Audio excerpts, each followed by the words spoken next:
Hello friends, in this video we are going to talk about the Indus Valley Civilization, which is very important topic regarding your SSC CGL or any other examination which you have been preparing for. Right so we have started a series which is known as जीएवर्स। हम एक series शुरू कर रहे हैं जिसका नाम है जीएवर्स, जहाँ पे in the 30 days in the upcoming 30 days आपके जो जनरल अवेयरनेस के मेजर टॉपिक्स हैं जहाँ से आपसे बहुत ज़्यादा सवाल पूछे जाते हैं उसको हम एक एक करके ख़त्म करने वाले हैं in not more than 30 lectures, है ना। तो 30 लेक्चर्स हम लेंगे, मे बी एक दो लेक्चर्स हमारे रिविजन में चले जाएं, but we are planning to cover it in the next 30 lectures. तो चलिए शुरू करते हैं। पहला दिन हमारा इंडस वैली सिविलाइजेशन को लेकर के है, तो without any further ado let's start. तो हम बात कर रहे हैं इंडस वैली सिविलाइजेशन को लेकर के, तो ठीक है। अगर हम बात करें तो उसको प्रोटो हिस्टोरिक पीरियड में रखते हैं। Now what is this proto historic period? देखिए, अगर हम हिस्ट्री को क्लासिफाई करने के लिए जाएं, अगर हम हिस्ट्री को क्लासिफाई करते हैं तो ब्रॉडली हम इसको तीन हिस्से में क्लासिफाई करते हैं। One is pre history, another one is proto history and the third one is history. ठीक है, अब ये क्लासिफिकेशन होता क्यों है? तो ये क्लासिफिकेशन होता है in the terms of the sources. Suppose कीजिए कि प्री हिस्ट्री है, यहाँ पे सिर्फ हमें आर्कियोलॉजिकल सोर्सेज मिलते हैं, कोई भी रिटन सोर्स नहीं मिलता है, तो डिसाइफर करने की बात बहुत दूर है। प्रोटो हिस्ट्री में we got some of the literary sources. जैसे आप देखिएगा तो हड़प्पा में हमें कुछ सील्स मिलते हैं जिसपे कुछ इंस्क्रिप्शंस है, बट उसको अभी तक हम डिसाइफर यानी पढ़ नहीं पाए हैं। तो वहाँ पे पीरियड, हिस्ट्री का वो पीरियड जहाँ पे हमें लिटरेरी सोर्स मिल तो रहे हैं बट अब उसको हम समझ नहीं पाए, उसको हम प्रोटो हिस्ट्री बोल देते हैं। And when we come about history, जब हम हिस्ट्री के बारे में बात करते हैं तो एक ऐसा टाइम पीरियड है जहाँ पे हमें लिटरेरी सोर्सेज मिल भी रहे हैं और उसको हम पढ़ भी पा रहे हैं। फॉर एग्जाम्पल आपका हो गया वैदिक सिविलाइजेशन। ठीक है, तो आई होप आपको समझ में आ गया होगा कि प्रोटो हिस्ट्री का मतलब क्या होता है। तो अगर हम बात करें तो ये प्रोटो हिस्टोरिक पीरियड है, इसको हम ब्रॉन्ज एज सिविलाइजेशन भी कहते हैं क्योंकि यहाँ पे ब्रॉन्ज का प्रयोग हो रहा था। ठीक है, मैच्योर फेज के बारे में बात करें तो 2600 से लेकर के 1900 है। Now what is this mature phase? तो हम बात करें तो इंडस वैली सिविलाइजेशन को तीन फेजेस में रखा गया है, अर्ली, मैच्योर एंड लेट। ठीक है, अर्ली फेजेस में आप देखिएगा, जब इंडस वैली सिविलाइजेशन के अर्ली फेजेस को हम पढ़ते हैं, हालांकि हमारे एग्जामिनेशन पॉइंट ऑफ व्यू से बहुत ज़्यादा रेलिवेंट नहीं है, तो वहाँ पे अर्बनाइजेशन अभी अच्छे तरीके से डेवलप नहीं हुआ है, टाउन प्लानिंग अच्छे से नहीं हुआ है, सिटी जो है अभी वहाँ पे रूरल फीचर्स आपको देखने को मिलेंगे। और वहीं लेटर सिटीज़ के बारे में बात करेंगे तो सिटीज़ जो अपने डिक्लाइनिंग फेज में आ चुकी है, ट्रेड जो है वो खत्म हो चुका है ना।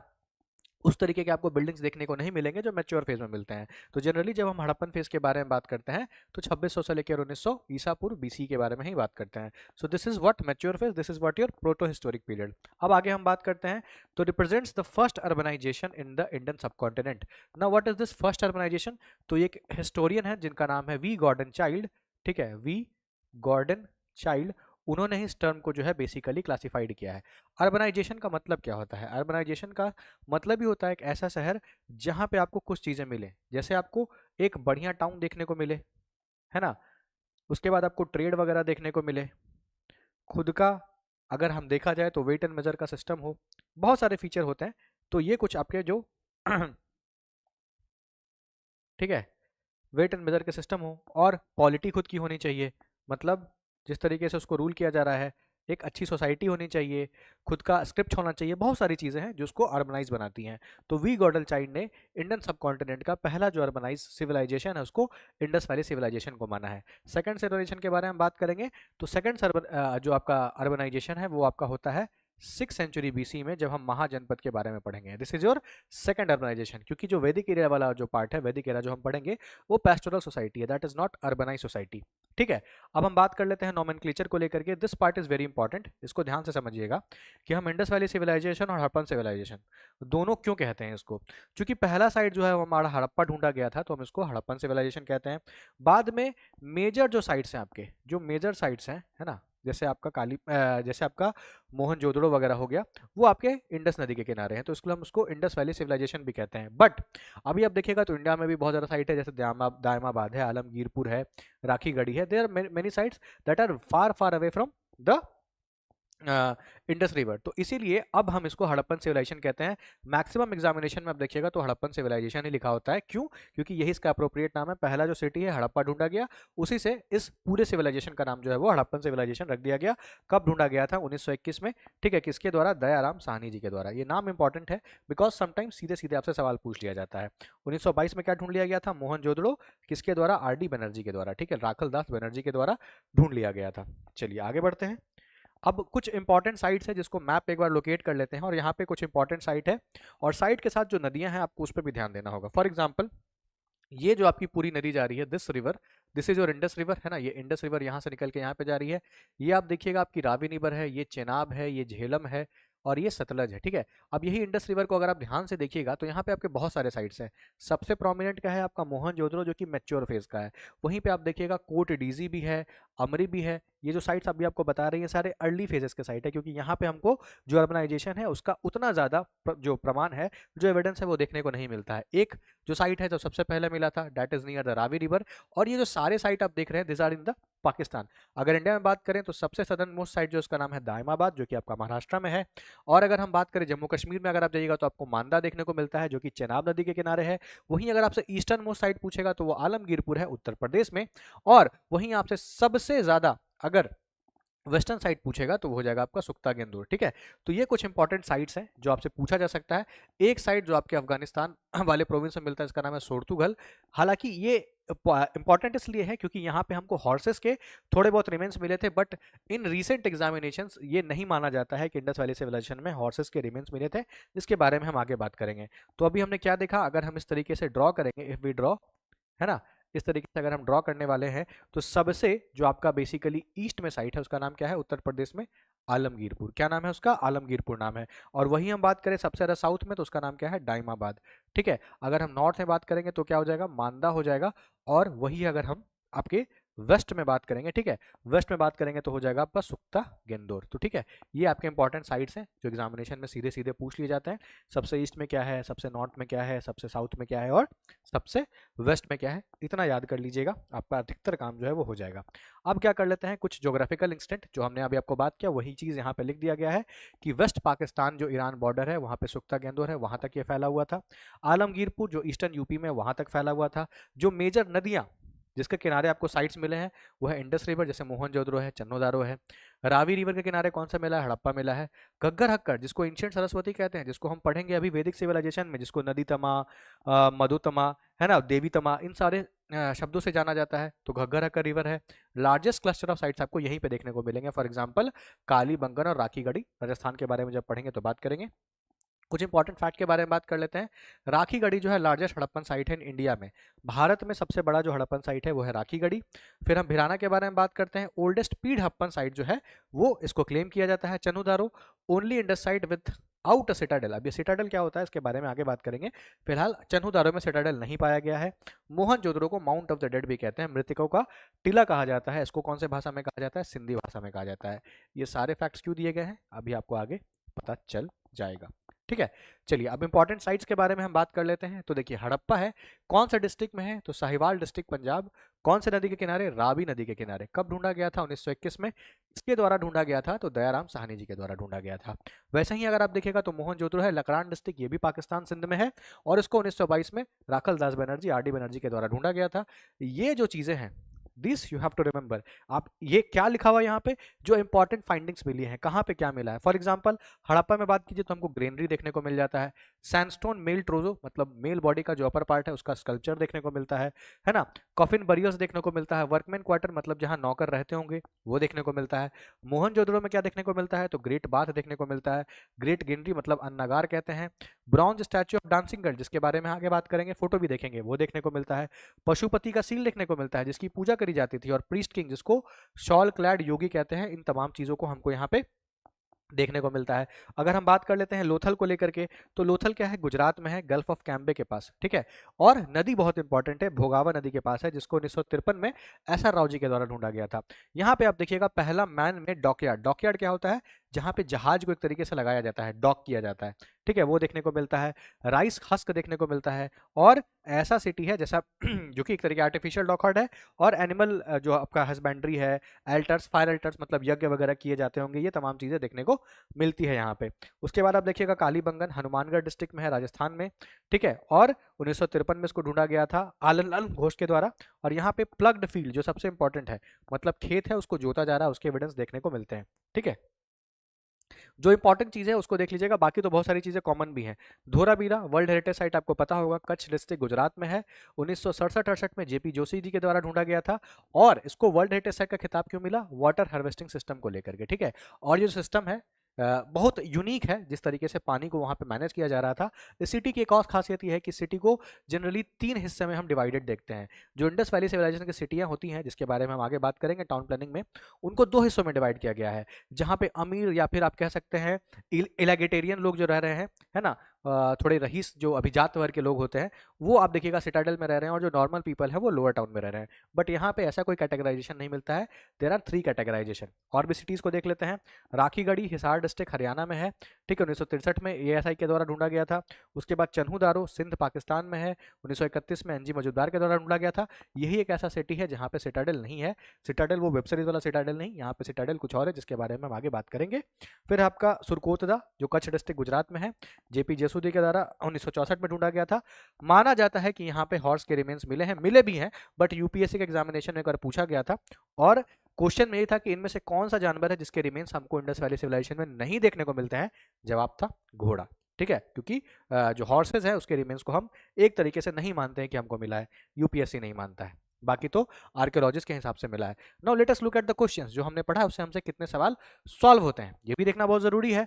So the earliest city discovered in India, ठीक है, इंडिया में डिस्कवर किया हुआ, मतलब the earliest city discovered in India was. तो अब यहाँ पे जब हम बात करेंगे तो सबसे अर्लिएस्ट सिटी क्या हो जाएगा आपका, हड़प्पा सिविलाइजेशन ही हो जाएगा। हालांकि अब ये पाकिस्तान में जा चुका है, बट अर्लिएस्ट सिटी जो डिस्कवर हुआ था, इंडियन सब कॉन्टिनेंट होना चाहिए था यहाँ पे, उसका आंसर हो जाएगा हड़प्पन सिविलाइजेशन, ठीक है। तो उसको यहाँ पे हम इंडियन सब कॉन्टिनेंट कर देते हैं,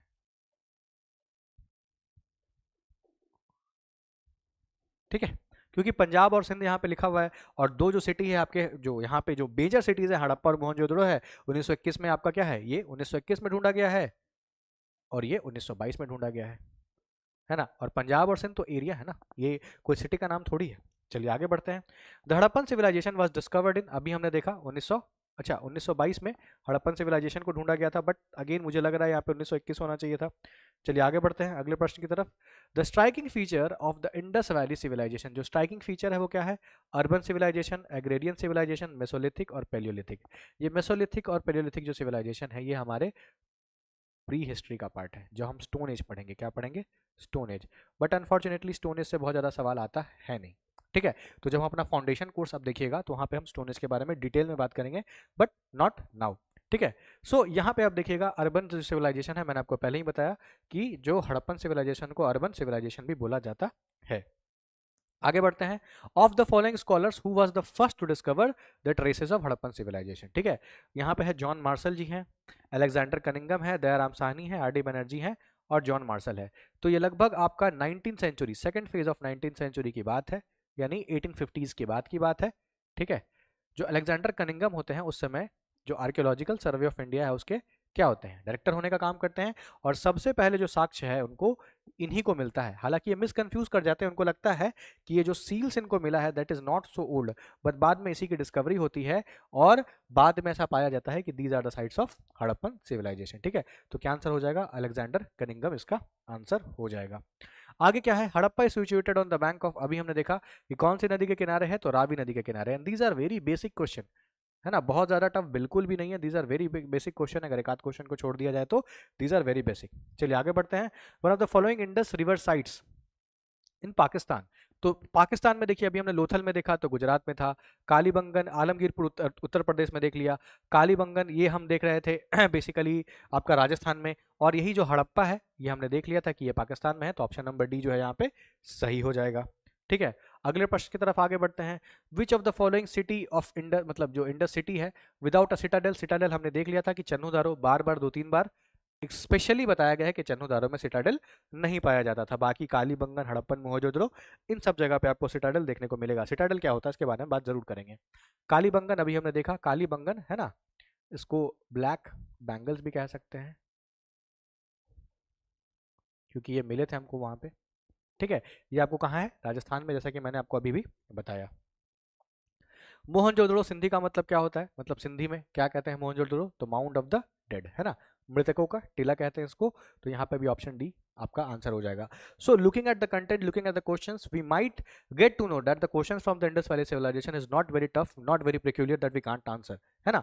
बहुत ही सरल से सवाल क्वेश्चन पूछे गए हैं. अगर इस डॉक्यूमेंट को आपने 2 बार या 3 बार पढ़ लिया, I don't think any question you are going to miss, है ना. स्पेशली जो आपको साइट्स को अच्छे से पढ़ना है और साइट्स में जो फाइंडिंग हुए हैं, once you grab the topic, once you understand that what are the things the examiner is keen to ask about, है ना, जो आपसे वो पूछना चाहता है, एक बार अगर आपको अच्छे समझ में आ गया, I don't think you are there is any chance, any probability that you are going to miss any questions, in fact if it is related to the current affairs. जैसे अभी एक करंट अफेयर्स का सवाल basically ये पूछा गया था कि भारत के कौन से डिस्ट्रिक्ट में बेसिकली इंडस वैली सिविलाइजेशन के नए साइट्स ढूंढे गए हैं. तो थार जो हमारा डेजर्ट है ना, जो जैसलमेर में है, यहाँ पे कुछ नए साइट्स देखने को मिले हैं. अब ये जो चीज़ आपके पीपीटी में या फिर कुछ चीज़ बाद में ऐड हो सकता है, then only there is a probability कि आप कोई क्वेश्चन मिस करेंगे, but I don't think so, क्योंकि इस वीडियो को अगर आप 2 या 3 बार देख लेते हैं, so there is any scope of missing any question, because question ही बहुत एलिमेंट्री लेवल के आ रहे हैं और सिंपल सिंपल क्वेश्चन आ रहे हैं. सो आई डोंट थिंक सो कि आप कोई क्वेश्चन मिस कीजिएगा, because all the questions that have been included in this PPT are inspired, I can say, or directly taken from the previous year questions, because I can't say that I'm discussing previous year questions, either wise I will get a lawsuit or something, so I'm not very keen or very curious to get a lawsuit right now. But जो main बहुत सारे questions जो हैं वो आपके previous year question से ही inspired है ना, उसी थीम पे बेस्ड है. तो आप देख लीजिए किस तरह के सवाल आपसे पूछे जा रहे हैं, and look at the content. I don't think any question you are going to miss if you read our content well, और इस लेक्चर को अगर आप 2-3 बार देख लेते हैं तो. ठीक है, चलिए आगे बढ़ते हैं. अगला जो आपका टाइटल है वो है टाउन प्लानिंग, जिसके बारे में बात कर रहे थे. अब ये अगर आप समझ लीजिएगा तो आपको सिटाडेल क्या होता है, ये तमाम चीजें क्लियर हो जाएंगी. तो चलिए इसके बारे में बात करते हैं. तो एसेंशियल फीचर्स क्या है, हाईली ऑर्गेनाइज सिटी लाइफ है. ऑर्गेनाइज का मतलब क्या हुआ, घर अच्छे से बने होंगे, रास्ता अच्छे से हो रहा होगा, आपस में लोग लड़ नहीं रहे होंगे कि ये मेरा पार्किंग है, तुम्हारा पार्किंग है. These things are not working. ठीक है. लेआउट ग्रिड सिस्टम के बारे में बात करते हैं, with streets cutting at the perfect right angle. मतलब क्या हो गया कि जो सड़कें हैं वो परपेंडिकुलर हैं, कुछ इस तरीके से जो सड़कें हैं वो बनी हुई हैं, रास्ता ऐसे जा रहा है, फिर ऐसे जा रहा है, फिर ऐसे जा रहा है, फिर ऐसे जा रहा है ना. क्रिस क्रॉस नहीं है, क्रिस क्रॉस बहुत ज्यादा नहीं है. कंस्ट्रक्शन के बारे में बात करें तो houses are build with standards, pucca house. ठीक है, ध्यान रखिएगा जब हम हाउसेज के बारे में बात करते हैं, so they are build with the burn bricks, मतलब जो ईंटें हैं उनको पकाया जा रहा है और उसको फिर बनाया जा रहा है. In the ratio, what is the ratio, that is 1:2:4. मतलब अगर 1 सेंटीमीटर आपका लेंथ होगा, सॉरी चौड़ाई होगी, तो 2 सेंटीमीटर लेंथ होगा या ब्रेथ होगा. सो this is the standard ratio कि अगर कोई पर्टिकुलर डायमेंशन 1 सेंटीमीटर है तो दूसरा डायमेंशन 2 सेंटीमीटर होगा और तीसरा डायमेंशन 4 सेंटीमीटर होगा. ठीक है. बट अगर हम बात करते हैं किसी चीज को लेकर के, ड्रेनेज को लेकर के, हालांकि बहुत ही ज्यादा एडवांस सिस्टम है, इतना ड्रेनेज तो अभी आप देखिएगा तो मॉडर्न सिटीज गुड़गांव वगैरह में आपको देखने को नहीं मिलेंगे, because whenever monsoon come our city drowns, है ना. जैसे ही मानसून आता है हमारा शहर तो डूब ही जाता है. But here what you can C is very advance drainage system. और यहाँ पे जो ब्रिक्स का प्रयोग किया जाता था, यहाँ पे जो ईंटों का प्रयोग किया जाता था, दे वर नॉट पक्का, है ना, दे वर नॉट बिग ब्रिक्स, तो दे वर नॉट बिग. अब इसको कच्चा भी कह सकते हैं. ठीक है, इस चीज को ध्यान रखिएगा. और जो नदियां हो, मतलब जो आपके ड्रेन्स होते थे उसको कवर कर दिया था, जो मैनहोल वगैरह होते थे देवर कवर्ड. सो सैनिटेशन का बहुत अच्छा ध्यान रखा जा रहा है, हाइजीन का बहुत अच्छा ध्यान रखा जा रहा है. पब्लिक स्ट्रक्चर के बारे में बात करें, so we found a great bath जो मोहनजोदड़ो में मिला है. ग्रेनरी जिसको अन्नागार कहते हैं, where people use to store excesses of the जो फार्म प्रोडक्ट्स है उसको हम वहाँ पे स्टोर कर रहे हैं, वो भी मोहनजोदड़ो में मिला है. डॉकयार्ड जहाँ पे शिप को डॉक किया जा रहा है, we found that at Lothal. फिर धोलावीरा में आप देखिएगा तो 3 टाउन प्लानिंग जिसके बारे में बात कर रहे थे कि 3 जो टाउन है उसको 3 हिस्सों में डिवाइड किया गया है. There is no as such citadel, वहां पे सिटाडेल देखने को नहीं मिला है. चन्नूदारो में सिटाडेल नहीं मिला है. And majorly the city is divided into 2 part. पहला जो पार्ट है आपका सिटाडेल है और जो दूसरा पार्ट है वो है लोअर टाउन. ठीक है, इस चीज को आपको ध्यान रखना है. तो यहाँ पे आपको समझ में आ गया. एक चीज मैं यहाँ पे थोड़ा सा लिख देता हूँ, व्हाट इज सिटाडेल. तो मान के चलिए आपका सिटी है, this is a city layout. ठीक है, ये जो हो गया आपका वेस्टर्न पार्ट हो गया, ये जो हो गया आपका ईस्टर्न पार्ट हो गया. तो यहीं पे ठीक है एक छोटा सा इलाका है which is known as citadel. इसको क्या बोल रहे हैं, सिटाडेल बोल रहे हैं. ठीक है. अब इसको याद कैसे रखते हैं कि वेस्ट में होगा, ईस्ट में होगा. इमेजिन ऑफ योरसेल्फ, खुद को याद कीजिए. वेस्ट में जितनी सारी कंट्रीज हैं उसको सोचिए, यूरोप वगैरह, these all are developed countries. तो जाहिर सी बात है सिटाडेल जो है वो वेस्ट में है, थोड़ा सा ऊपर है तो डेवलप है. और ईस्ट में जो है ये वाला जो एरिया है उसको हम बोल देते हैं लोअर टाउन. क्या बोल देते हैं, लोअर टाउन. ठीक है, तो ये आपका क्या हो गया, लोअर टाउन हो गया. चलिए, तो इस तरीके से सिटाडेल है और लोअर टाउन है. धोलावीरा में आपको 3 ऐसे लेआउट देखने को मिलेंगे, प्रॉपर सिटाडेल देखने को नहीं मिलेगा. चन्नूदारो में तो सिटाडेल है ही नहीं. अब ये आप देखिए, दीज आर द ब्रिक्स जो हमको देखने को मिलता है. ये आपके टाउन के अलग अलग स्ट्रक्चर हैं, ये आपका घर का स्ट्रक्चर है, ये मान के चलिए रूम का स्ट्रक्चर है। यहाँ पे आपको और अच्छे से दिखेगा, ठीक है, कि किस तरीके से ब्रिक्स का यूज करके घरों को बनाया गया है। Generally the houses were either 1 story और मल्टी स्टोरी, मतलब एक तल्ले का भी होता था और भी ज्यादा तल्ले का होता था, ठीक है। तो ये तमाम चीजें आपको देखने को मिलती थी। तो मोस्ट ऑफ द ब्रिक्स जो भी घर का बना हुआ है, you can see these are the big bricks, ठीक है। और यहाँ पे अगर आप सड़कों को देखिएगा तो अगेन दीज आर परपेंडिकुलर, जो ग्रिड पैटर्न के बारे में हम बात कर रहे थे, तो ये आपका ग्रिड पैटर्न भी है। जस्ट रिमेंबर दीज फैक्ट्स, क्योंकि बार बार आपको याद करने की जरूरत नहीं है, एक बार पढ़ गया तो याद हो ही जाता है। चलिए, तो the people of Indus valley civilization usually build their house of pucca bricks, हमने अभी देख लिया, तो ए आंसर हो जाएगा। आगे बढ़ते हैं। The great bath of the Indus valley civilization, जो ग्रेट बाथ है वो कहाँ देखने को मिलता है? मोहनजोदड़ो में देखने को मिलता है ग्रेट बाथ। अब there is a lot of debate कि ग्रेट बाथ का यूज क्या होता था। सम पीपल माइट से कि कोई स्पिरिचुअल फंक्शन के लिए यूज करते होंगे, जैसे हमारे यहाँ छठ होता है तो हम लोग किसी घाट पे जाकर के सूर्य भगवान को अर्घ देते हैं।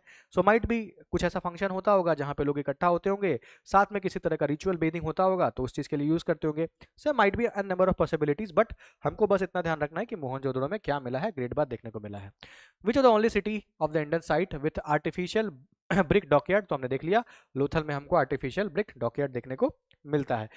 So looking at the question, observing at the question, you might get to know what is the examiner keen to know about.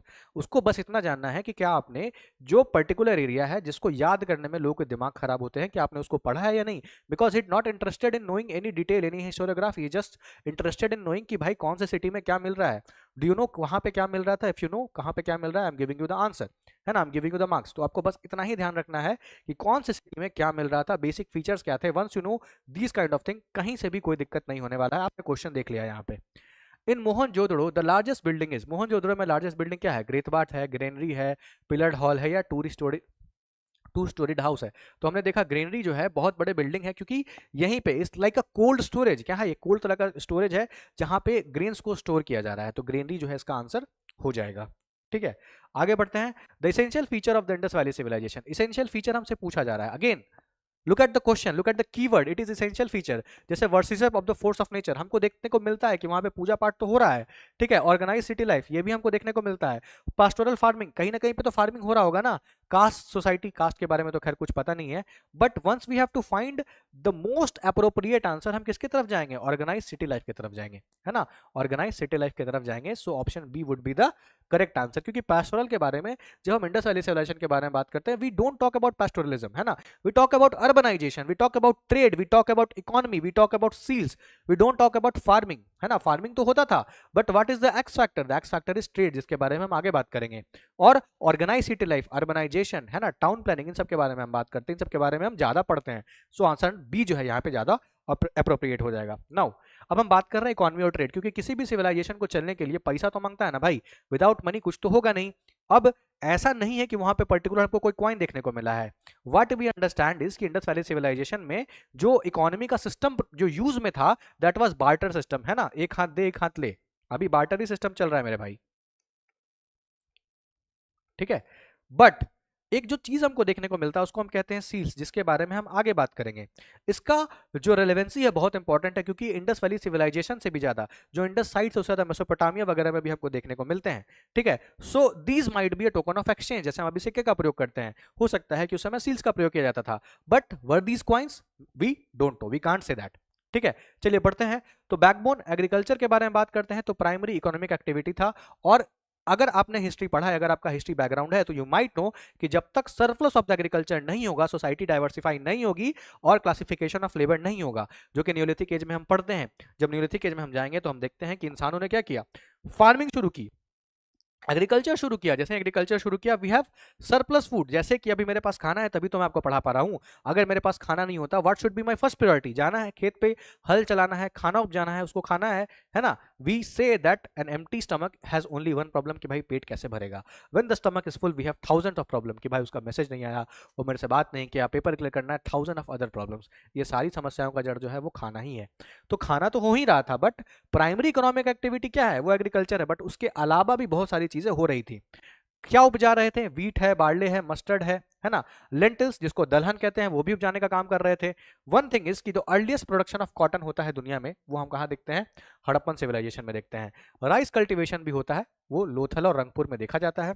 उसके बाद प्लगिंग के बारे में बात करें तो पहला एविडेंस ऑफ प्लग्ड फील्ड जैसा हमने आपको बताया था अभी कालीबंगल में देखने को मिलता है। नाउ ट्रेड के बारे में बात करते हैं। एक्सटेंसिव इंटरनल एक्सटर्नल ट्रेड होता है और मेसोपोटामिया से भी हम कांटेक्ट करते हैं। और मेसोपोटामिया में अगर वहां के इंस्क्रिप्शंस को हम पढ़ेंगे तो वहां पे इंडस वैली सिविलाइजेशन के लोगों को मेलुहा, ठीक है, मेलुहा नाम से बुलाया जाता था। किस नाम से, मेलुहा, ठीक है। आपने पढ़ा होगा किताब द इमॉर्टल्स ऑफ मेलुहा, ठीक है, एमिस के द्वारा। सील्स के बारे में बात करें, इंपॉर्टेंट एविडेंस है कमर्शियल और इकोनॉमिक डेवलपमेंट के लिए। एक तरीके का आप देखिएगा तो जो कार्गो आ रहा है उस पर स्टैंप लगाने का काम करता था कि मान के चलिए कोई पैक है उसमें हमने सील मार दिया, जो भी हम सील करते हैं, अगर वो टूटा हुआ मिलेगा दैट मीन्स इसके साथ कुछ छेड़छाड़ किया गया है पर्टिकुलर पैकेज के साथ। वेट्स एंड मेजर्स के बारे में बात करते हैं, मेड ऑफ चर्ट्स, है ना। बाइनरी सिस्टम 1 2 3 4 1 2 4 8 16 ऐसा यूज किया जाता था। स्टैंडर्ड वेट मेजर था वहां पे। देखिए टॉय प्लग हमको देखने को मिला है, ऐसा एक कार्ट हमको देखने को मिला है। तो इन सारे चीजों से हम अनुमान लगा लेते हैं कि हाँ फार्मिंग जो है लार्ज स्केल पे की जा रही थी। और उससे जो एक्स्ट्रा चीज़ें बन रही थी उसके बाद जो हम देखेंगे तो अलग अलग लोग हैं जो कि बीट्स फैक्ट्री में काम कर रहे हैं, टेराकोटा से अलग अलग चीज़ें बना रहे हैं, कॉपर का टॉय बना रहे हैं, कॉपर का अलग अलग स्टैचू बना रहे हैं, स्कल्पचर बना रहे हैं, तमाम चीज़ें कर रहे हैं, ठीक है। अब देख लीजिए what was the backbone of Indus economy, तो हम एग्रीकल्चर के बारे में ही बात करेंगे, ठीक है। तो बैकबोन क्या है, एग्रीकल्चर है। बट इकोनॉमी के बारे में अगर हम बात करेंगे so there might be two answers, agriculture and trade, ठीक है। थोड़ा कंफ्यूजिंग हो सकता है। सो आई थिंक यहाँ पे आपको एग्रीकल्चर के साथ नहीं जाना चाहिए, यहाँ पे आपको ट्रेड के साथ जाना चाहिए। Because here what we talking about economy not society, ठीक है। सोसाइटी तो एग्रीकल्चर पे डिपेंडेंट है, but when we talk about economy तो हम ट्रेड के बारे में बात करेंगे। और ट्रेड किस चीज़ के बारे में बात करेंगे, जब तक कोई चीज़ खरीदे बेचेंगे उसी का ना बात करेंगे। So here the answer should be trade, ठीक है। आगे बढ़ते हैं, अगला क्वेश्चन क्या है, out of the following remains excavated in the Indus valley which one indicates the commercial and economic development. अब जाहिर सी बात है, मैंने आपको पहले ही बता दिया कि पॉटरी, सील्स, बोट्स, हाउसेज, तो जो सील्स है इसी को तो ट्रेड में यूज किया जा रहा है ना, इसी को तो ट्रेड में यूज किया जा रहा है। Because these things are found outside the Indus valley civilisation, for example Mesopotamia. इसका यूज इसीलिए किया जा रहा है कि जो आपकी पैकेजिंग है, जो भी आपके पैकेट्स हैं, उसको हम सिक्योर कर सकें। और sometimes it is also referred as a medium of exchange, कि इसके बदले हमको कोई चीज मिलेगा। सो फॉर दैट सील्स जो है इसका सही आंसर होगा। किस चीज से बना हुआ होता था ये, टेराकोटा से, ठीक है, काइंड ऑफ एक पत्थर ही होता है ये। अगला क्वेश्चन देखिए, the Harappans were the earliest people to produce, Harappan earliest people, अभी हमने देखा कॉटन जो है अर्लीस्ट पीपल है जो कॉटन प्रोड्यूस कर रहे हैं, ठीक है। आगे बढ़ते हैं, which of the following domesticated animals was absent in the terracottas of the Indus civilisation. Now ये टेराकोटास का मतलब क्या हुआ, ये सील्स के बारे में बात करें, जिसके बारे में हम आगे बात करेंगे। सील्स में कौन से जानवर का चित्र हमको देखने को नहीं मिलता है, तो एक पर्टिकुलर सील मिलता है हमें जिसे हम कहते हैं पशुपति। क्या कहते हैं, पशुपति, ठीक है। इनको प्रोटोशिवा के नाम से भी जाना जाता है। किस नाम से जाना जाता है, प्रोटोशिवा, है ना, एनिमल गॉड के नाम से भी जाना जाता है। इनके आसपास बहुत सारे जानवर हैं जिसमें हमको बफेलो, शीप, लेकिन काव देखने को नहीं मिलता है, ठीक है। काव आप देखिएगा तो जनरली इसको अघन्य कहते हैं और ये वैदिक टाइम्स में बहुत ज़्यादा पॉपुलर होगा। कैटल को लेकर के बहुत सारे शब्द आपको देखने को मिलेंगे, आपको गोधली देखने को मिलेगा, गाविस्ती देखने को मिलेगा, गोत्र देखने को मिलेगा, there are lot of things. But अभी ये बहुत ज़्यादा इसके बारे में हम बात करें तो हमको नहीं पता है। सील्स पे हमको जो गाय है उसकी इमेज देखने के लिए नहीं मिलती है। Now the Indus valley people know the use of weights and measures, अच्छी बात है भाई, वेट्स एंड मेजर्स का यूज पता है, which prove the discovery of the seals at, ठीक है। तो कहाँ पे हमको जो कौन सा पर्टिकुलर सील मिल रहा है जहां पे हम ये कह सकते हैं कि वेट्स एंड मेजर्स के बारे में हमको पता चला, तो वो लोकेशन है आपका चन्हू, ठीक है। वो लोकेशन क्या है आपका, चन्हू है, ठीक है। अब हम सोसाइटी, पॉलिटी, रिलीजन के बारे में बात कर लेते हैं। तो अभी तक ऐसा हमको एब्सोल्यूट एविडेंस नहीं मिला है कि कोई राजा था, ठीक है, और एक सेंट्रलाइज किंगडम था, क्योंकि हम स्क्रिप्ट जो है उसको नहीं पढ़ पाए। जब स्क्रिप्ट नहीं पढ़ पाए हैं हम ऐसा कह सकते हैं कि देयर माइट बी ओलिगार्की। क्या हो सकता है वहां पे, ओलिगार्की हो सकता है। अब ओलिगार्की तो आपको पता ही होगा, ओलिगार्की में क्या होता है, there is a group of people that is ruling, है ना, there is a group of people. जैसे गण संघ वाला रीजन हम जब महाजनपद पढ़ेंगे, गण संघ वाला रीजन पढ़ेंगे कि group of people that are ruling together, तो यहाँ पे भी हो सकता है कि वो ओलिगार्की हो सकता है। चलिए ठीक है, तो मर्चेंट्स या कोई कलेक्टिव अथॉरिटी उसके द्वारा यूज किया जा रहा है। सोशल सिस्टम के बारे में बात करें तो फेयरली इगैलिटेरियन था, जिसके बारे में बात कर रहा था, मतलब यूनिफॉर्मिटी था लिविंग स्टैंडर्ड में। अभी तक तो कोई वर्ण और कास्ट सिस्टम के बारे में हमको पता नहीं चला है। रिलीजियस प्रैक्टिस के बारे में बात करें तो हमें कोई टेम्पल देखने को नहीं मिला, बट हमको कुछ सिंबल्स देखने को मिले हैं। फॉर एग्जांपल मदर गॉडेस का सिंबल मिला है ना, जो कि फर्टिलिटी और प्रोस्पेरिटी को सिंबलाइज करती है। पशुपति एक सील के बारे में बताया, जो कि एनिमल से घिरे हुए हैं चारों तरफ, प्रोटोशिवा कह देते हैं इनको, इनके बारे में पता चला है। ठीक है, नेचर वर्शिप के बारे में पता चला, जहाँ पे स्टोन्स है, ट्रीज है, जैसे कि पीपल हो गया, उनका पूजा किया जा रहा है। एनिमल यूनिकॉर्न हमको देखने को मिलता है। यूनिकॉर्न वो स्टार्टअप वाला यूनिकॉर्न नहीं, डॉलर बिन $1 बिलियन वाला नहीं, यूनिकॉर्न मतलब एक घोड़ा है, उसके ऊपर एक सिंह निकला हुआ है। फिर रिचुअल्स के बारे में बात करें तो फायर अल्टर्स, मतलब वही यज्ञ वगैरह देखने को हमको मिलता है। कहाँ पे? कालीबंगल में। ठीक है, और अगर हम बात करें स्ट्रक्चर्स तो कुछ ऐसा स्ट्रक्चर हमको नहीं देखने को मिला टेंपल वगैरह का। एज सच को इलेबोरेटेड इलोंगेटेड स्ट्रक्चर देखने को नहीं मिला है। वही स्ट्रक्चर है जिसको हम ग्रीनरी कह लीजिए, ग्रेट बाथ कह लीजिए, मल्टी स्टोरीड हाउस कह लीजिए, सिटाडेल कह लीजिए, यही सारे बेसिक चीज हमको देखने को मिले हैं। ठीक है, तो ये देखिए मदर गॉडेस का फोटो हो गया। ठीक है, उसके बाद आप देखिए तो ये आपका योगी का फोटो हो गया, सॉल क्लैड योगी, जिसको प्रीस्ट किंग से भी नाम से भी जाना जाता है। ये सारे आपके सील्स हैं, देखिए ये बुल हो गया आपका, ये आपका यूनिकॉर्न हो गया, है ना। ये आप यहाँ पे पशुपति भी देख सकते हैं, कहीं पे पशुपति का भी सील, ये भी अगेन आपका बुल है, ये यूनिकॉर्न है। ठीक है, यहाँ पे देखिए पशुपति बैठे हुए हैं, यहाँ पे बहुत सारे जानवर हैं। So these are the seals, अलग अलग सील्स जो है हमको देखने को मिलते हैं इंडस वैली सिविलाइजेशन के टाइम पे। Now let's come to the final set of questions. The social system of the Harappan civilization was fairly egalitarian. ठीक है, तो ऑप्शन नंबर ए जो है यहाँ पे सही हो जाएगा, क्योंकि स्लेव लेबर के बारे में तो बात ही नहीं किया कहीं पे। वन सिस्टम के बारे में, कास्ट सिस्टम के बारे में तो ऐसा कोई एविडेंस मिला नहीं है। Worship of the mother goddess was associated with, तो हमने देख लिया कि कहाँ से एसोसिएटेड है, तो इंडस वैली सिविलाइजेशन से, क्योंकि आर्यन के बारे में मेडिटेरेनियन सिविलाइजेशन, लेटर वैदिक सिविलाइजेशन नहीं, हम मदर गॉडेस के बारे में बात कर रहे हैं, वो इंडस वैली सिविलाइजेशन से ही एसोसिएटेड है। The people of the Indus valley civilisation worshipped Vishnu, Pashupati, Indra. तो मैंने आपको बताया पशुपति जो है प्रोटोशिवा है, एक योगी है जो कि आप क्या कह सकते हैं, योग के मुद्रा में बैठे हुए हैं और जानवर उसके आसपास घूम रहे हैं, तो क्या आंसर हो जाएगा? Pashupati. Now let's come to the next question. Which statement of the Harappan civilization is correct? Horses sacrifice were known to them. नहीं, ये सारे जो यजनाज हैं हम आगे ऋग्वेद में पढ़ेंगे। ठीक है, उसके बाद cow was sacred to them, बिल्कुल भी नहीं, काउ के बारे में तो हमको पता ही नहीं चला है। Pashupati was a venerated by them, मतलब वेनरेशन का मतलब क्या होता है? उन पे श्रद्धा होना, उनमें एक तरीके से भक्ति का मतलब भक्ति होना। तो ऑप्शन नंबर सी जो है यहाँ पे सही हो जाएगा। The culture was not generally static, ऐसा तो कुछ नहीं, हमने देखा कल्चर तो हाईली स्टैटिक है, लंबे समय तक चला है भाई। फिर which among the following has not been found at the excavation of Harappan site, तो हम हड़प्पन साइट के बारे में बात कर रहे हैं और हमको क्या देखने को नहीं मिला है? Drains and wells, fort, reservoir, temple with shikhar. तो टेम्पल तो नहीं मिला ना भाई, टेम्पल ही तो नहीं मिला, तभी तो हम कह रहे हैं, क्योंकि हमको टेम्पल नहीं मिला तभी तो हमको रिलीजन के बारे में पता नहीं चला है कि किस तरीके से देवी देवताओं की पूजा करी जा रही थी, कौन से देवी देवताओं की पूजा करी जा रही थी, क्या वहां पे जो सोसाइटी है उसको कौन रूल करने का काम कर रहा था, वी डोंट नो।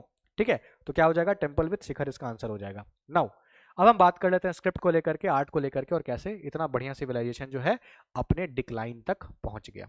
ठीक है, तो सबसे पहले जैसा मैंने आपको बताया स्क्रिप्ट है जिसको हम डिसाइफर नहीं कर पाए, और ये पिक्टोग्राफिक स्क्रिप्ट है। ठीक है, जनरली यहाँ पे हम ऑब्जेक्ट्स वगैरह दिखाने का काम करते हैं, सिंबल्स 400 जो है वो सिंबल से उसको दिखाने का काम करते हैं, और कुछ इस तरीके से लिखेंगे, मतलब लेफ्ट टू राइट लिखेंगे, फिर राइट टू लेफ्ट लिखेंगे, फिर राइट टू राइट लिखेंगे, इस तरीके से लिखने का काम करते हैं। स्क्रिप्ट अभी तक डिसाइफर नहीं हुआ है। हाल ही में जो तमिलनाडु की सरकार है उसने कहा है कि जो भी स्क्रिप्ट को पढ़ेगा we are awarding him with $1 million. ठीक है, बहुत बार ऐसा बोला गया है कि द्रविडियन स्क्रिप्ट से इंस्पायर्ड है, द्रविडियन स्क्रिप्ट हो सकता है, बट बी डोंट नो कि स्क्रिप्ट कब लिखा, मतलब स्क्रिप्ट में मतलब क्या, अभी तक डिसाइफर नहीं हो पाया एज सच। सील्स के बारे में बात करें तो मेजोरिटी ऑफ द सीड्स है जो सिएटाइट से बना हुआ है, एक सॉफ्ट स्टोन होता है। ठीक है, स्टैंपिंग और आइडेंटिफिकेशन के लिए, नोटिफिकेशन के लिए, आइडेंटिफिकेशन के लिए यूज होता था। और नोटेबल आर्ट क्या है आपका, जो ब्रॉन्ज डांसिंग गर्ल है जिसको बनाया जाता था एक टेक्निक से, जिसको हम कहते हैं लॉस्ट वैक्स। होता क्या था, ठीक है, इसको समझिएगा थोड़ा सा, लॉस्ट वैक्स का मतलब क्या होता है। सपोज कीजिए जैसे ये वाली मूर्ति है, ये वाली मूर्ति है, ठीक है, दिस मूर्ति, और आपको ये पता है ये प्रीस्ट किंग है आपका, दिस इज मदर गॉडेस, ठीक है। तो ये मूर्ति आखिर बनाई कैसे जाती थी, क्योंकि आप देख रहे हैं इतना बढ़िया मूर्ति बनाया हुआ है, मेटलर्जी का क्या नायाब नमूना है। सो द थिंग इज कि सबसे पहले हम क्या करते हैं, बेसिकली एक वैक्स लेते हैं और वैक्स से ऐसा स्ट्रक्चर बनाते हैं, उसके ऊपर फिर मिट्टी का लेप लगा देते हैं, और फिर क्या करते हैं, मिट्टी के लेप को धूप में हम छोड़ देते हैं, उसको फिर पकाते हैं। पकाएंगे तो मिट्टी क्या हो जाएगा, टाइट हो जाएगा, और जब वो मिट्टी टाइट हो जाएगा तो उसके अंदर हम एक सुराख करेंगे, सुराख करके क्या करेंगे, मिट्टी को फिर से गर्म करेंगे। तो सुराख करने के बाद वो जो अंदर मोम है वो पिघल के बाहर आ जाएगी, और उसमें फिर हम जो ब्रॉन्ज है हमारा उसको कास्ट कर देंगे गर्म करके, और फिर मिट्टी को तोड़ देंगे, और कुछ इस तरीके से हमको ये स्टैच्यू देखने को मिलेगी। सो this is what a lost wax technique जो है वो हमको देखने को मिलता है। तो ये आपके सील्स हो गए, स्क्रिप्ट हो गए। अब इसमें बहुत सारी चीज़ें हो सकती हैं, फॉर एग्जांपल गोल्ड का यूज़ हो रहा था कि नहीं, कॉपर कहाँ से आ रहा था, सिल्वर कहाँ से आ रहा था, आयरन मिलता था कि नहीं, तो आयरन नहीं मिलता था because iron is found in the later Vedic period. Gold Karnataka से आ रहा था, वहीं अगर हम टिन के बारे में बात करें तो आपके खेतरी माइन से आ रहा था, ठीक है, ओमान से भी आ रहा था, अलग अलग जगहों से बहुत सारी चीज़ें आ रही थी। But again the thing is की is that relevant for examination, I might say, but that has been asked, no, ठीक है। तो जैसे जैसे एग्जामिनेशन में सवाल पूछे जाएंगे, will update our content in this class. We don't want to burden you with a lot of content, है ना, क्योंकि आपके पास, आपको ही पता है, there are lot of content, there lot of book जो कि आप पढ़ते होंगे, और कंटेंट का उसमें बम्बार्डिंग होगा। But suppose this is the last day of your preparation and tomorrow is examination, और आपको आज सारी चीज़ों को पढ़ना है। सो क्या करिएगा आप उन सारी चीज़ों को पढ़िएगा जहाँ से सवाल ज़्यादा पूछे जा रहे हैं, and that is easy to revise, and when you'll come to our classes then you'll get to know कि इससे आसान तरीके से इतने कम वक्त में इंडस वैली सिविलाइजेशन क्वेश्चन के साथ आपको कोई नहीं रिवाइज करा पाएगा, बिकॉज सब वही चीज़ फॉलो करेंगे। They will take any book, और फिर वो सारी चीज़ों को आपको पढ़ाना शुरू कर देंगे, that might be unnecessary, that might be कि आपको वो बोर करने लगे, दैट माइट बी कि यार एग्जामिनेशन पॉइंट ऑफ व्यू से इंपॉर्टेंट ही ना हो, ठीक है। And these things I am telling in the last, because अगर आप लास्ट तक इस वीडियो को देख रहे हैं, then it is very sure कि आप बहुत सीरियस एस्पिरेंट हैं, and you are thinking to crack this examination in a very serious note, on a very serious note, ठीक है। तो अभी तक आपने जितने भी टॉपिक्स यहाँ पे देखे हैं, the lot of things that I have skipped, no doubt about it, है ना, बहुत सारी चीजें हैं जिसको मैंने छोड़ा है, बट द थिंग इज कि आपको क्वेश्चन सही करना है, आपको एक relevant amount of time जो है वो जीएस को देना है, because a bunch of time is will go to the current affairs, either to the mathematics or the reasoning, whatever a strong or weak subject you might having, ठीक है। तो हमको 30 दिन में सारे सिलेबस को कुछ इस तरीके से कवर करना है कि we reach a sweet spot जहाँ पे हमारे जो है मैक्सिमम नंबर ऑफ क्वेश्चन, अगर 25 क्वेश्चन पूछे जा रहे हैं, so we might reach to a level कि हमारा 20 क्वेश्चन जो है वो सही हो जाए, because there is a highly likely chance कि आप 25 में से 25 सही कीजिएगा, because sometimes the nature of the question is very vague when we talk about current affairs, है ना, बहुत ज़्यादा वेग सवाल भी पूछ लिए जाते हैं। But the thing is we have to reach a sweet spot, और बाकी तो आप मैथ्स और रीजनिंग में अच्छा कर ही रहे होंगे, आई थिंक सो, है ना। तो कुछ इस तरीके से अपने स्टडी को आप मैनेज कीजिए कि आपका जो जनरल नॉलेज वाला पार्ट है, जहाँ पे जो आपसे सिंपल क्वेश्चन पूछे जा रहे हैं, जो आपसे इजी और टफ के बीच में जो मॉडरेट वाला सेक्शन है, वो आपसे कभी ना छूटे, क्योंकि इजी वाला सब बनाएगा, टफ वाला सब छोड़ेगा, मॉडरेट वाला ही जो पार्ट होता है या तो बहुत सारे लोगों का गलत हो जाता है, और वहीं पे आपको आगे निकलना है, that is the point where you have to take the edge, और वहाँ पे ये लेक्चर आपको बहुत ज़्यादा हेल्प करेगा, है ना। चलिए आगे बढ़ते हैं, डिक्लाइन थ्योरी के बारे में बात कर लेते हैं। तो बहुत सारा कॉज बताया जाता है, कोई सिंगल इवेंट नहीं है। एनवायरमेंटल चेंज के बारे में बताया जा रहा है कि जो घग्गर हक्कर वाला रीजन है, जो सरस्वती वाला रीजन है ना, वो वहाँ पे बारिश नहीं हुआ। अभी आईआईटी खड़गपुर ने भी एक रिसर्च किया था, और उसने भी यही कहा था कि जो मानसून पैटर्न है वो बहुत तेजी से बदल गया था, इसके कारण हो सकता है सिविलाइजेशन जो है वो खत्म हो गया होगा। फिर नेचुरल कैलामिटीज, बहुत बार फ्लड आ गया होगा, एविडेंसेस ऐसे देखे गए कि मोहनजोदड़ो में फ्लड आ गया होगा, अर्थक्वेक जो है वो कालीबंगन में आ गया होगा। फिर इकोनॉमिक कोलैप्स, एक्सटर्नल ट्रेड जो है वो खत्म हो गया होगा, और सबसे जो थ्योरी है जिसको रिजेक्ट कर दिया गया बाद में, आर्यन इन्वेजन थ्योरी की, जो मॉर्टिमर व्हीलर है उन्होंने दिया था कि आर्य जो है ना, जैसे आप देखिएगा कि जब हम इंडस वैली सिविलाइजेशन के बाद जब वैदिक पीरियड पढ़ेंगे तो वहाँ पे पुरंदर शब्द का यूज़ किया गया है, that means destroyer of the forts, Indra भगवान के बारे में बात कही गई है। और ऐसा लोग अनुमान लगा लेते हैं कि जो आर्यंस आए होंगे इंडस वैली सिविलाइजेशन के साथ, जब उनका सामना हुआ होगा तो माइट भी झगड़ा हुआ होगा, और जो लोग हैं उनको एक तरीके से खात्मा कर दिया गया होगा। But this is a rejected theory, इसके बारे में बहुत सारे लोग बात करते हैं, तिलक भी बात करते हैं, there lot of people who talk about the Aryan theory, but अभी इसके बारे में हमको ऐसा प्रमाण नहीं मिला है। The most acceptable theory is this climate change theory, क्योंकि अभी आईआईटी में भी जो इस पर रिसर्च हुआ है, दे माइट ऑल्सो सेइंग कि भाई ऐसा हो सकता है कि बारिश जो है पिछले 7-8 हज़ार सालों का बारिश का पैटर्न उन्होंने एनालाइज किया, और तब वो कंक्लूजन तक ये वहाँ पहुंचे हैं कि हाँ क्लाइमेट चेंज कुछ हुआ होगा। और जो हमारा सिविलाइजेशन है भाई, वो भी आप देखिए क्लाइमेट चेंज की मार तो झेल ही रहा है। The script of the Indus valley civilisation, Kharosthi है, अनडिसाइफर्ड है, ब्राह्मणी है, तमिल है, अनडिसाइफर्ड है भाई, अभी नहीं पता चला है, ठीक है, पता चल जाएगा तो आपको मिलेंगे $1 मिलियन, ठीक है। आगे बढ़ते हैं, which of the following material was mainly used for the manufacturing of Harappan seals. ठीक है, तो ऑप्शन है terracotta, bronze, copper, iron. Terracotta का यूज होता था, और टेराकोटा के साथ किसका यूज होता था, सियाटाइट का यूज होता था, जैसा कि मैंने आपको ऑलरेडी बता दिया है। ठीक है, आगे बढ़ते हैं, match the following, this is the last question of this topic. ये क्वेश्चन अगर आपका हो गया, that means you have covered fully the Indus valley civilisation along with all the questions that have been appeared in various SSC examinations, right. चलिए, तो मोहनजोदड़ो है, हड़प्पा है, कालीबंगन है, लोथल है। एक भी अगर आपको याद होगा, जैसे लोथल है, ठीक है, और आपका हड़प मोहनजोदड़ो है, यहाँ पर ग्रेट बात मिला था, ए का 4 ए में है, ए का 4 हो गया, काम खत्म। हड़प्पा के बारे में अगर हम बात करेंगे तो बी का 1 है, स्टैचू ऑफ प्रीस्ट हो गया, सही है। कालीबंगल सी का 3 आपका प्लग फील्ड अभी हमने देखा था, और लोथल में तो पोर्ट हमको मिला ही है, तो ऑप्शन नंबर ए जो है ये सही हो गया। So in this lecture there are 3 or 4 things that you have to keep in mind. First, remember the sites, कौन सा साइट कौन से नदी के किनारे है और वहां पे क्या मिला है। If you have remembered, if you have mastered this, तो आपका बहुत सारा क्वेश्चन सॉल्व हो जाएगा। Second, talk about the main features of the Indus Valley Civilization. What are the main features? First of all, the town planning, है ना, urbanization is a main feature, drainage system is a main feature, external trade is a main feature, the script is a main feature, but the thing is it is not deciphered yet. So these are the main features. What are the things that we found, है ना, so that you can remember it? First of all, we have found a granary, we have found the statue of dancing girl, we have found the statue of priest king, we have found the statue of mother goddess, we have found plugged field, we have found toy plow. So these are the things that we have found. And when we talk about farming, so in farming there relatively everything that we know have been farmed. So उसके लिए बहुत ज़्यादा दिक्कत वाली बात नहीं है, Mesopotamia से हमारा ट्रेड हो रहा था। So these are the simple not very complex question that have been asked in examination. And इस लेक्चर को देखने के बाद अगर इंडस वैली सिविलाइजेशन से कोई भी सवाल आपसे पूछा जाता है, you might be appearing in any mock examination और एग्जामिनेशन, आई थिंक आप बहुत अच्छे पोजीशन में होंगे उसका आंसर करने के लिए। But I will recommend you कि इस लेक्चर को देखने के बाद go through this PPT once और ट्वाइस, ताकि आपको चीज़ें अच्छी तरीके से और रिवाइज हो जाए। इन the next lecture will be coming with the वैदिक वैदिक एज, और धीरे धीरे हम क्या करेंगे, पूरे 10 से 15 लेक्चर में आपके हिस्ट्री को कंप्लीट कराने का काम करेंगे। My name is Shubham Kumar Gupta, signing off. मिलेंगे कल आपसे फिर से, तब तक के लिए पढ़ते रहिए, आगे बढ़ते रहिए, धन्यवाद।